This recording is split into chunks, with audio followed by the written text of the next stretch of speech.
প্রিয় এইচএসসি শিক্ষার্থীবৃন্দ, আজকে আমরা রসায়ন প্রথম পত্রের চতুর্থ অধ্যায় অর্থাৎ রাসায়নিক পরিবর্তন চ্যাপ্টারের গুরুত্বপূর্ণ একটি প্রশ্নের সমাধান দেখব। প্রশ্নটি হচ্ছে, কেপি এবং কেসির মধ্যে সম্পর্ক স্থাপন করো, যেটি যশোর বোর্ড 2015 সালের পরীক্ষায় এসেছিল। তো এই উক্ত সমাধানটি করার জন্য আমাদেরকে একটি বিক্রিয়া বিবেচনা করতে হবে। ধরি একটি রাসায়নিক বিক্রিয়া সংঘটিত হচ্ছে, যেখানে এ প্লাস বি হচ্ছে বিক্রিয়ক, এ প্লাস বি বিক্রিয়া করে এল প্লাস এম উৎপন্ন হচ্ছে, যেখানে এল প্লাস এম হচ্ছে উৎপাদ, এবং যথাক্রমে স্মল এ স্মল বি হচ্ছে তাদের সহগ, স্মল এল স্মল এম হচ্ছে উৎপাদের সহগ। সুতরাং উক্ত বিক্রিয়ার ক্ষেত্রে যদি আমরা কেপির সমীকরণ নির্ণয় করতে চাই, আমরা জানি কেপি হচ্ছে আংশিক চাপের রাসায়নিক সাম্যাঙ্ক, যেখানে আংশিক চাপের রাসায়নিক সাম্যাঙ্ক হচ্ছে উৎপাদের আংশিক চাপ ডিভাইডেড বিক্রিয়কের আংশিক চাপ। তো উৎপাদের ক্ষেত্রে যদি আমরা আংশিক চাপ লিখি, তাহলে P L to the power small L into P M to the power small M divided P A to the power small A into P B to the power small B হবে, যেটিকে আমরা 1 নং সমীকরণ হিসেবে বিবেচনা করি। উক্ত বিক্রিয়ার ক্ষেত্রে কেপির সমীকরণ হবে 1 নং ইকুয়েশন। এবার আমরা জানি দ্রবণের ক্ষেত্রে রাসায়নিক সাম্যাঙ্ক হয় ঘনমাত্রা রাসায়নিক সাম্যাঙ্ক, যাকে আমরা লিখতে পারি উৎপাদের ঘনমাত্রা বাই বিক্রিয়কের ঘনমাত্রা। উক্ত বিক্রিয়ার ক্ষেত্রে কেসির সমীকরণ হবে উৎপাদের ঘনমাত্রা L to the power L small L into capital M to the power small M divided capital A to the power small A into capital B to the power small B, যেটিকে আমরা অর্থাৎ কেসির সমীকরণকে আমরা 2 নং equation হিসেবে বিবেচনা করলাম। এখন আমরা জানি যে থার্ড ব্র্যাকেট দ্বারা রসায়নে ঘনমাত্রাকে বোঝানো হয়। তো ঘনমাত্রা অর্থাৎ কনসেন্ট্রেশন।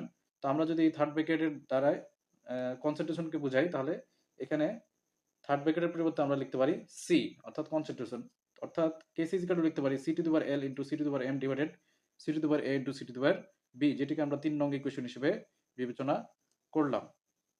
এখন আমরা জানি আদর্শ গ্যাসের অবস্থান সমীকরণ থেকে PV is equal two nRT. এখন এন কে যদি আমরা ভি দ্বারা ভাগ করে দিই, তাহলে লিখতে পারি P is equal to N by V into RT. তো আমাদের জানা আছে মোলার ঘনমাত্রা হচ্ছে বা কনসেন্ট্রেশন হচ্ছে মোল বাই আয়তন, মোল বাই আয়তন। তো আমরা যদি মোল সংখ্যাকে আয়তন দ্বারা ভাগ করি, তাহলে আমরা লিখতে পারি কনসেন্ট্রেশন, অর্থাৎ P is equal to N by V R T কে আমরা লিখতে পারি P is equal to CRT.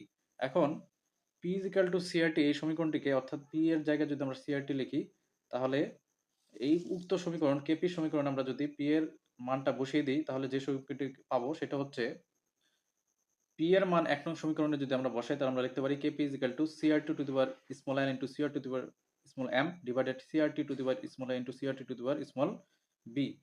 এখন সি এর বেসগুলোকে যদি আমরা আলাদা করে লিখি, তাহলে C to the power small L into C to the power small M divided C to the power small A into C to the power small B into আর টির বেসগুলোকে যদি আমরা আলাদা করে লিখি, তাহলে লিখতে পারি R to the power small L into R to the power small M divided R to the power small A into R to the power small B.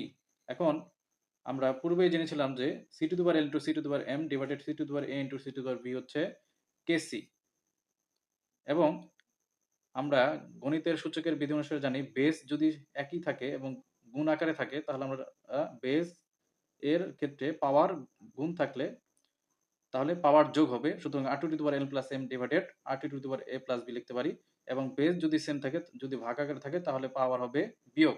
তো পরবর্তীতে দেখো small L plus small M হচ্ছে উৎপাদের সহগ এবং এ plus B হচ্ছে বিক্রিয়কের সহগ। উৎপাদের সহগকে আমরা লিখতে পারি উৎপাদের মোল সংখ্যা বা এনপি দ্বারা লিখতে পারি, এবং যেখানে এনপি হচ্ছে উৎপাদের মোল সংখ্যা এবং এ প্লাস বি হচ্ছে বিক্রিয়কের মোল সংখ্যা, তাহলে আমরা এখানে লিখতে পারি এন আর, অর্থাৎ রিয়েক্টেন্ডের মোল সংখ্যা।